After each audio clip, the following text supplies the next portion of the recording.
What's up, guys? Man, I just got done watching this Colorado versus USC game. Man, Colorado surprised me in a positive way. They were down 48, I think 20 at half. And right now, Caleb Williams is taking a knee. The score is 48-41. But man, Colorado fought hard.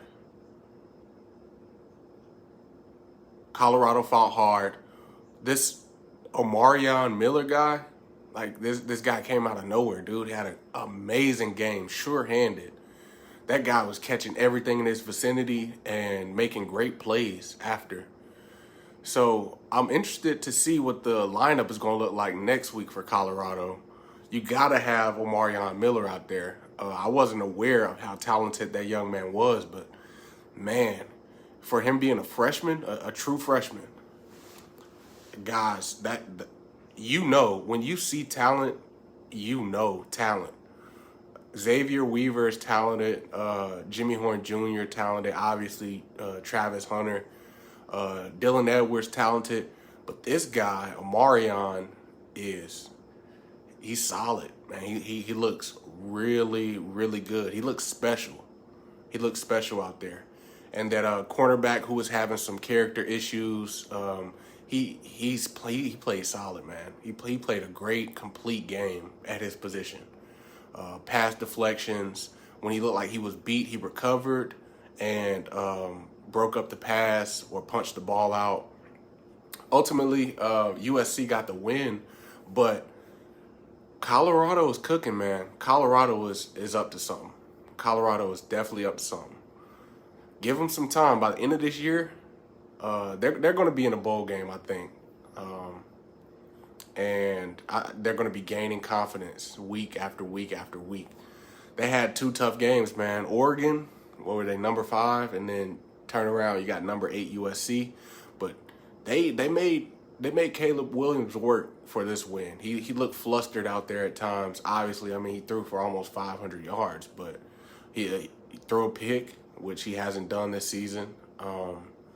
So Colorado, they from what they were last year, what Coach Prime was able to do, really, if they don't win another game, this season for Colorado is already a success commercially, and competitively. They're already leaps and bounds over what they were last year. So Shador, he proved himself again this game. He bounced back nicely, especially the second half. He bounced back nicely. Some of those sacks he took, I mean, there was nothing. There was nobody open. He couldn't win anywhere. He showed us what he could do with his legs. Touchdown. I think he's over at least 50 yards. 50 yards rushing. Threw for about 400 yards, 350-ish yards.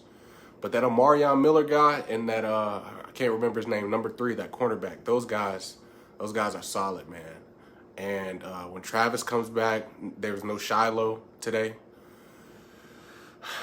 They're learning, they're progressing, and I don't think Coach Prime can be as mad as he was with the loss last week as he is with the loss this week, because this was a good loss. This was a good loss. There's no such thing as a good loss, but this was a good loss. If there's any good loss, this was it. I enjoy watching the game, man. Nothing but props to Coach Prime, the whole Sanders clan down there. What they're doing is just amazing, man. Entertaining football, must-see TV every week. Saturday, I'm looking for the Colorado game, and then I go out and I do whatever it is I do in my day, but that Colorado, man, that must-see TV, and for good reason. I think they showed us today versus USC why they have captivated America. This was a great game, honestly. So we'll see what happens next week. I think they got Arizona State or maybe Oregon State. I'm expecting to win. Hopefully some of those talent positions return. But must-see TV, man. Colorado, Coach Prime, and the whole Sanders gang, they're doing what it do, man. They're doing their job, making it look good, and we'll see what happens next week.